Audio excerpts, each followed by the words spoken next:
Everyone, आज हम कक्षा 7 के विज्ञान की कार्य पुस्तिका अध्याय विद्युत धारा और इसके प्रभाव के बारे में पढ़ेंगे। विद्युत से संबंधित सारे प्रयोग तुम सेल की मदद से ही करना। भूलकर भी खेत खलिहान या घर की बिजली से प्रयोग मत करना। ऐसा करना खतरनाक हो सकता है क्योंकि बिजली के तारों में से हमें क्या लग सकता है, करंट लग सकता है। इसलिए हमें ये सारे प्रयोग जो भी करने हैं वो किससे करने हैं, सेल से करने हैं, क्योंकि उसकी पावर क्या होती है, कम होती है। नीचे दी गई चीज़ों को जोड़कर बल्ब जलाओ। तो नीचे हमें क्या क्या क्या दिखाई दे रहा है, सेल, सेफ्टी पिन, संयोजी तार, बल्ब। इनको जोड़कर हमने क्या करना है, बल्ब को जला के दिखाना है। तो हमें कैसे करना पड़ेगा, ये कौन सा टर्मिनल है सेल का, प्लस, और ये कौन सा टर्मिनल है, माइनस। तो पाने के लिए अब हम क्या करेंगे, इन सब का कनेक्शन करेंगे, सेल का, सेफ्टी पिन का, संयोजी तार और बल्ब का। तो हमने सेल लिया, उसके प्लस टर्मिनल से एक तार जोड़ा और उसका दूसरा सिरा तार का बल्ब से जोड़ दिया। अब माइनस टर्मिनल से दूसरा तार जोड़ा और उसका एक सिरा किससे जोड़ दिया, सेफ्टी पिन से। अब सेफ्टी पिन यहाँ पर किसका काम करेगा, स्विच का काम करेगा। जुड़ेगा तो बल्ब ऑन हो जाएगा, क्योंकि परिपथ क्या हो जाएगा, पूरा हो जाएगा। हमने पढ़ा था परिपथ जब पूरा बंद होता है तो बिजली, विद्युत धारा क्या होती है, प्रवाहित होती है। लेकिन जब परिपथ टूट जाता है, स्विच का काम क्या करना है, परिपथ को जोड़ना और परिपथ को तोड़ना। तो इस तरह से हम जब सेफ्टी पिन के साथ ये तारों को जोड़ देंगे तो बल्ब क्या होगा, जलने लगेगा। इस तरह से हमने ये सारा कनेक्शन कर दिया। आगे क्या कहता है, अपने विद्युत परिपथ का परिपथ आरेख बनाओ। अब हमने ये क्या बनाया है, विद्युत परिपथ। अब इसको हम इस तरीके से ना दिखा के इसके प्रतीकों से दिखाएंगे। तो प्रतीकों से की मदद से हम क्या बनाएंगे, विद्युत परिपथ। तो अब सेल को कैसे दिखाते हैं हम, ये सेल होता है। बल्ब को कैसे दिखाते हैं, इस तरीके से। और स्विच को हम कैसे दिखाते हैं, ये ऐसे। और ये सब क्या है, तार। तो अब ये हमारा क्या बन गया, एक विद्युत परिपथ बन गया। इसमें ये अभी परिपथ कैसा है, खुला परिपथ है।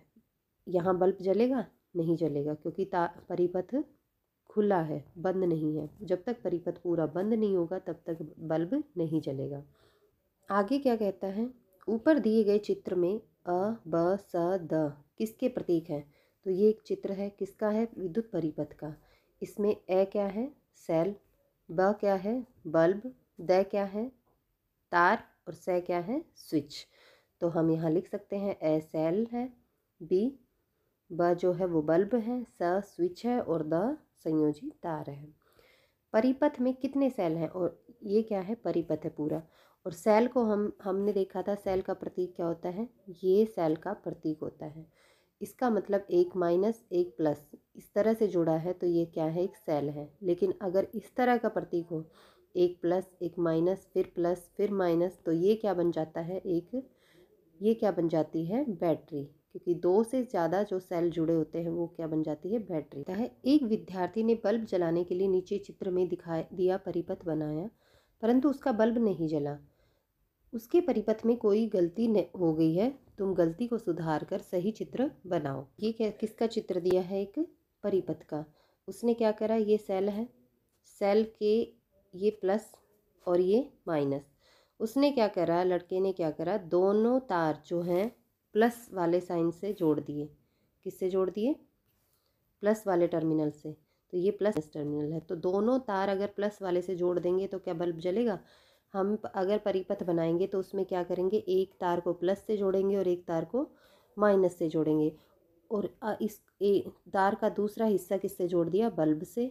और यहाँ से जो माइनस से जुड़ा है उसका दूसरा हिस्सा भी बल्ब से जोड़ेंगे, तब परिपथ पूरा होगा। और यहाँ पे क्या हो रहा है, परिपथ हमारा इनकम्प्लीट है, पूरा नहीं हुआ है। इस वजह से ये जो है यहाँ पे बल्ब नहीं जलेगा। तो इस गलती को हम सुधार कैसे कर सकते हैं, ये सेल लिया, इसका ये प्लस है, ये माइनस, और एक जो तार है उसको हमने प्लस से और बल्ब के साथ जोड़ा और दूसरा तार माइनस से बल्ब के साथ जोड़ दिया। और अब ये परिपथ सही है और अब बल्ब जलेगा। नीचे बने चित्र में बल्ब कैसे जलेगा। नीचे ये चित्र दिया है, सेल है, ये उसका एक तार किससे जुड़ा है, बल्ब से जुड़ा है, और दूसरा तार किससे जुड़ा है, सेल से जुड़ा है खाली। तो क्या बल्ब जलेगा, बल्ब नहीं जलेगा, क्योंकि क्या नहीं है, परिपथ पूरा नहीं है। तो बल्ब नहीं जलेगा। क्या कह रहा है कि बल्ब जलाने के लिए आपको क्या करना है। तो बल्ब जलाने के लिए हम क्या करेंगे, इस तार को बल्ब से जोड़ देंगे। तार का जो दूसरा सिरा है वो कहाँ जोड़ देंगे, बल्ब के साथ जोड़ देंगे। तो अब क्या हो जाएगा, परिपथ पूरा हो जाएगा और बल्ब जलने लगेगा। तो तार को बल्ब से जोड़ने पर, परिपथ पूरा होने पर बल्ब जलेगा। ये हमारा आंसर। नेक्स्ट क्वेश्चन में क्या कह रहा है, एक विद्यार्थी ने निम्न प्रकार से परिपथ बनाया। इस तरीके से परिपथ बनाया। क्या करा, प्लस को प्लस से जोड़ दिया, माइनस को का एक साइन बल्ब से जोड़ दिया और माइनस दूसरा भी माइनस से जोड़ दिया। तो क्या बल्ब जलेगा, बल्ब नहीं जलेगा। क्यों नहीं जलेगा, क्योंकि प्लस से प्लस जुड़ा है और माइनस से माइनस जुड़ा है, तो परिपथ पूरा ही नहीं हुआ। अगर इसका प्लस इसके माइनस से जुड़ा होता तो ये परिपथ पूरा होता। हमने पढ़ा था कि अगर एक सेल का प्लस है तो सेल है तो उसका प्लस और माइनस, दो सेल हैं तो माइनस को किससे जोड़ेंगे, प्लस से, और प्लस को किससे जोड़ेंगे, माइनस से। इस तरीके से ये क्या बनती है, बैटरी। यहाँ पे दो सेल हैं तो इसका मतलब यहाँ पे क्या बनी हुई है, बैटरी। बैटरी बनी है, लेकिन यहाँ प्लस किससे जुड़ा है, प्लस से जुड़ा है, और माइनस किससे जुड़ा है, माइनस से। तो ये परिपथ पूरा नहीं है और यहाँ बल्ब नहीं जलेगा। तो क्या कह रहा है, इसके आधार पर निम्न प्रश्नों के उत्तर दो। इस परिपथ में बल्ब जलेगा या नहीं, कारण सहित लिखो।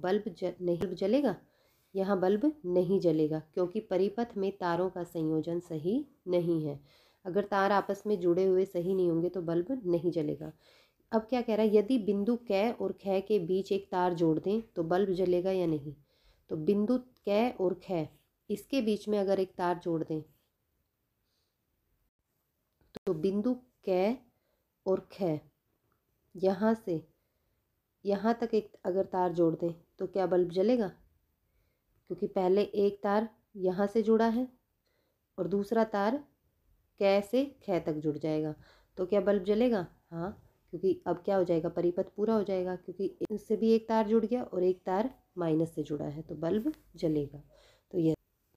तो यदि बिंदु क और ख के बीच एक तार जोड़ दें तो बल्ब जलेगा या नहीं। उत्तर, बल्ब जलेगा, कारण परिपथ पूर्ण हो जाएगा।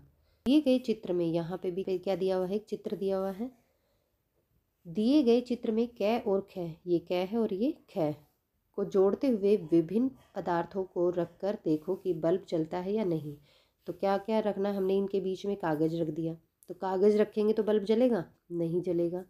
क्यों, कागज क्या है, विद्युत का रोधी होता है। दूसरा, लोहा, अगर लोहा हमने रखा तो क्या होगा, बल्ब जलेगा, क्योंकि हमने पढ़ा था कि कील अगर हमने यहाँ रखी तो वो किसका काम कर रही थी, स्विच का काम कर रही थी, और लोहे की कील में से विद्युत धारा प्रवाहित होती है। लोहे की कील क्या होती है, लोहा जो होता है वो क्या होता है, विद्युत का चालक होता है। तो यहाँ बल्ब जलेगा। दूसरा, लकड़ी अगर यहाँ रखेंगे तो बल्ब जलेगा, नहीं जलेगा, क्योंकि लकड़ी भी क्या है, विद्युत की रोधी होती है। प्लास्टिक नहीं, प्लास्टिक भी नहीं से भी नहीं जलेगा क्योंकि प्लास्टिक भी विद्युत रोधी है। ओलपिन किसकी बनी होती है, धातु की। तो ओलपिन अगर हम यहाँ रखेंगे तो उससे बल्ब जलेगा, हाँ, बल्ब जलेगा। ब्लेड अगर रखेंगे तो ब्लेड भी किसकी होती है, धातु की बनी होती है, तो ब्लेड से भी जलेगा। रबड़, बल्ब जलेगा, नहीं, क्योंकि रबड़ भी क्या है, विद्युत का रोधी होता है, तो उससे भी बल्ब नहीं जलेगा। तालिका को देखकर बताओ कि विद्युत चालक पदार्थ है। तो विद्युत चालक पदार्थ कौन कौन से हैं, विद्युत चालक है लोहा, आल्पिन और ब्लेड। हमने तालिका में पढ़ा है। विद्युत चालक पदार्थ कौन कौन से हैं, लोहा, आल्पिन और ब्लेड। तो ये क्या हो जाएंगे, विद्युत चालक पदार्थ। और विद्युत रोधी पदार्थ कौन से हैं, विद्युत रोधी पदार्थ हो जाएंगे कागज, लकड़ी, प्लास्टिक, रबड़। ये क्या हो जाएंगे, विद्युत रोधी पदार्थ। चालक पदार्थ लोहा, आल्पिन और ब्लेड, और विद्युत रोधी पदार्थ लकड़ी, प्लास्टिक, रबड़, कागज। आगे, फ्यूज तार किन धातुओं से मिलकर बना होता है, फ्यूज तार में इन्हीं धातुओं का उपयोग क्यों होता है। तो फ्यूज तार किसका बना होता है, फ्यूज तार टिन और शीशा, टिन ये धातु और शीशा की मिश्र धातु से बना होता है। दोनों धातुओं को मिला के क्या बनाया जाता है, फ्यूज तार बनाया जाता है। क्योंकि इन धातुओं का क्यों बनाया जाता है, इन्हीं धातुओं से क्यों बनाया जाता है, क्योंकि इन धातुओं का जो गलनांक होता है तथा प्रतिरोध वो दोनों कम होते हैं, जिससे शॉर्ट सर्किट की स्थिति में ये जल के टूट जाता है। शॉर्ट सर्किट की अगर स्थिति पैदा हो जाती है तो क्या होगा, आसानी से गलकर गलकर टूट जाता है, जिसकी वजह से शॉर्ट सर्किट होने से बच जाता है। लिमिट से ज़्यादा आ जाती है तो फ्यूज़ तार क्या हो जाता है, गल के टूट जाएगा, जिससे परिपथ क्या हो जाएगा, टूट जाएगा और आगे की हमारी जो बिजली है, घर की जो वायरिंग है, तार बच जाएंगे। विद्युत उपकरण में नाइक्रोम के तार क्यों काम में लाए जाते हैं? तो नाइक्रोम क्या है, मिश्र धातु। नाइक्रोम भी क्या है, एक मिश्र धातु। इसमें क्या होता है, 80% निकेल तथा 20% क्रोमियम होता है, जिसका गलनांक तथा प्रतिरोध उच्च होता है, इसलिए उच्च तापमान पर भी आसानी से नहीं जलता। अब वहाँ तो क्या था, फ्यूज तार किसका बना था, टिन और शीशा। लेकिन यहाँ पे क्या है, नाइक्रोम किसका बना है, निकेल और क्रोमियम का, जिसका गलनांक तथा प्रतिरोध उच्च होता है। और फ्यूज तार का गलनांक और प्रतिरोध क्या था, कम था। तो विद्युत उपकरण में अगर हम फ्यूज तार का इस्तेमाल करेंगे तो वो तो बार बार टूट जाएंगे, तो इसलिए विद्युत उपकरणों में उसका उपयोग नहीं किया जाता। विद्युत उपकरणों में किसका उपयोग किया जाता है, नाइक्रोम का। निम्नलिखित विद्युत उपकरण विद्युत धारा के कौन से प्रभाव पर आधारित है? तो विद्युत हीटर, हमने क्या पढ़ा था, विद्युत हीटर क्या कौन से प्रभाव पर आधारित है, तापीय प्रभाव, गर्म हो जाता है। फ्यूज भी तापीय प्रभाव, गर्म होके टूट जाएगा। सेल, रासायनिक प्रभाव, सेल में क्या होते हैं, रसायन होते हैं, जिनसे क्या उत्पन्न होती है, विद्युत उत्पन्न होती है। और विद्युत में क्या होता है, विद्युत आवेश, प्लस का साइन होता है और एक माइनस टर्मिनल। तो प्लस से माइनस की तरफ क्या होती है, विद्युत धारा प्रवाहित होती है, प्लस से माइनस की तरफ। तो विद्युत आवेशों का प्रभाव होता है। विद्युत में किसका प्रभाव होता है, विद्युत आवेशों का प्रभाव होता है। सही गलत को छांटो, गलत को सही करो। एक सेल है, सेल के साथ क्या जुड़ा हुआ, तार जुड़ा हुआ है, और दूसरी तरफ ये तार पूरा जुड़ा हुआ नहीं है। और यहाँ पे क्या जुड़ी हुई है, एक कंपास। यहाँ पे क्या रखी है हमने, कंपास का हमें पता है कि इसकी सुई हमेशा कौन सी दिशा में रुकती है, उत्तर और दक्षिण दिशा में इसकी सुई हमेशा कौन सी दिशा में रुकती है, नॉर्थ और साउथ, उत्तर दक्षिण में रुकती है। और यहाँ पे क्या जुड़ा हुआ है, एक सेल से तार जुड़ा हुआ है। ये क्या बना दिया, एक परिपथ। यहाँ हम कौन सा प्रभाव पढ़ रहे हैं, आप समझ गए होंगे, चुंबकीय प्रभाव। क्या कह रहा है, चित्र कै में सुई विचलित होगी। यहाँ पे चित्र जो कै है, इसमें क्या सुई विचलित होगी, नहीं होगी। क्यों नहीं होगी, क्योंकि विद्युत धारा प्रवाहित ही नहीं हो रही, पूरा परिपथ ही पूरा नहीं है। और परिपथ पूरा नहीं होगा तब तक ये तार जुड़ेगी नहीं, तब तक परिपथ पूरा नहीं होगा। और परिपथ पूरा नहीं होगा तो विद्युत धारा प्रवाहित नहीं होगी, और विद्युत धारा प्रवाहित नहीं होगी तो सुई जो है वो अपनी जगह से विक्षेपित या हिलेगी। चित्र कै में सुई विचलित नहीं होगी क्योंकि परिपथ पूरा नहीं है। विद्युत धारा वाहक तार चुंबक की तरह कार्य करता है। जिस तार में से विद्युत धारा प्रवाहित होती है, तो क्या वो तार,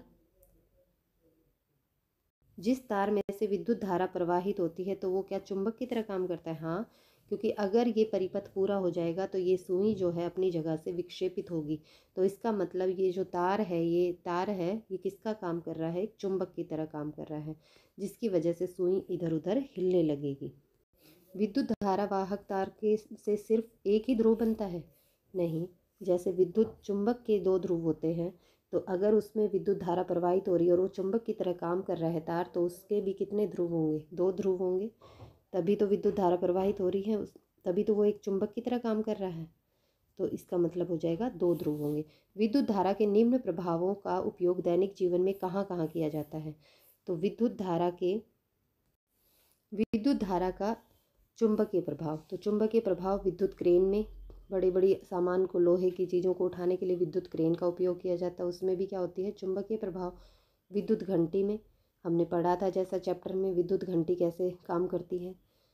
विद्युत मोटर में, इन सब में किसका इस्तेमाल होता है, विद्युत धारा का चुंबकीय प्रभाव। अगला है विद्युत धारा का ऊष्मीय प्रभाव। तो विद्युत धारा का ऊष्मीय प्रभाव, जिसमें तापीय प्रभाव भी बोलते हैं जिसको, तो विद्युत हीटर, विद्युत गीज़र, बल्ब, इस्त्री और फ्यूज़, इन सब में कौन सा प्रभाव होता है, ऊष्मीय प्रभाव या तापीय प्रभाव। ये सारी चीज़ें क्या होती हैं, गर्म होती हैं विद्युत से। तो ये था हमारा चैप्टर विद्युत धारा और इसके प्रभाव।